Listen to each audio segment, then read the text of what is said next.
Assalamualaikum warahmatullahi wabarakatuh. Saya Teddy Setiadi dengan NPM 202 dari kelas 6 C Pendidikan Matematika Universitas Singapura Bangsa, Karawang. Dalam video ini, saya akan menjawab pertanyaan-pertanyaan yang dikhususkan untuk memenuhi tugas mata kuliah Inovasi Pendidikan. Pertanyaan pertama, jelaskan pengertian tentang proses keputusan inovasi. Proses keputusan inovasi pendidikan ini merupakan serangkaian kegiatan yang berlangsung dalam jangka waktu tertentu dan tidak berlangsung seketika sehingga seseorang atau sekelompok orang atau organisasi dapat menilai dan mempertimbangkan inovasi pendidikan yang ditawarkan kemudian mengambil keputusan untuk menerima dan menerapkan atau menolaknya. Pertanyaan kedua, apa saja faktor yang mempengaruhi proses inovasi pendidikan? Yang pertama, ada kegiatan belajar mengajar, di mana di dalamnya termasuk kemampuan guru dan keefektifan KBM. Kemudian ada faktor internal dan eksternal, di mana faktor internal itu adalah siswa dan faktor eksternal adalah orang tua murid. Kemudian yang ketiga ada sistem pendidikan atau pengelolaan dan pengawasan. Di dalamnya termasuk kewenangan guru untuk mengambil keputusan. Pertanyaan ketiga, jelaskan mengapa dalam proses keputusan inovasi tidak dapat berlangsung seketika tetapi harus membutuhkan jangka waktu yang panjang.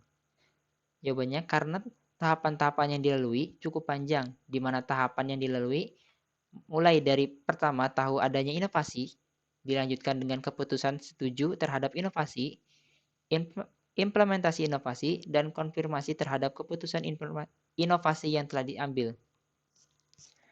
Kemudian, sebutkan dan jelaskan ciri pokok keputusan inovasi yang membedakan dengan tipe keputusan lainnya.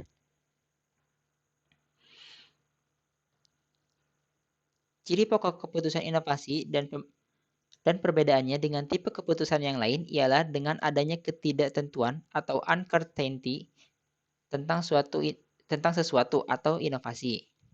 Pertanyaan terakhir, Zeltman, Dutz, dan Ken dan Holbein 1973 membagi proses inovasi dalam organisasi menjadi dua tahap, yaitu tahap permulaan atau initiation stage dan tahapan implementasi atau implementation stage. Pertanyaannya, jelaskan langkah-langkah pada dua tahapan, yaitu tahapan permulaan dan tahapan implementasi. Pada tahapan permulaan terdapat 3 langkah. Yang pertama, langkah pengetahuan dan kesadaran. Jika dilihat kaitannya dengan organisasi, maka adanya kesenjangan penampilan mendorong untuk mencari cara baru atau inovasi. Kemudian langkah kedua, yaitu langkah membentuk sikap terhadap inovasi. Sikap terhadap inovasi menimbulkan motivasi untuk berubah atau mau menerima inovasi. Langkah yang ketiga, yaitu langkah mengambil keputusan. Pada langkah ini, segala informasi tentang potensi inovasi dievaluasi. Kemudian untuk tahapan implementasi atau implementation stage terdapat 2 langkah. Yang pertama, langkah awal atau permulaan implementasi.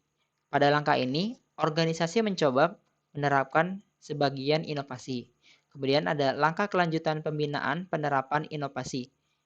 Apabila telah melewati tahap sebelumnya, maka tinggal melanjutkan dan menjaga kelangsungan inovasi tersebut. Terima kasih atas perhatiannya. Mohon maaf apabila masih banyak kesalahan. Assalamualaikum warahmatullahi wabarakatuh.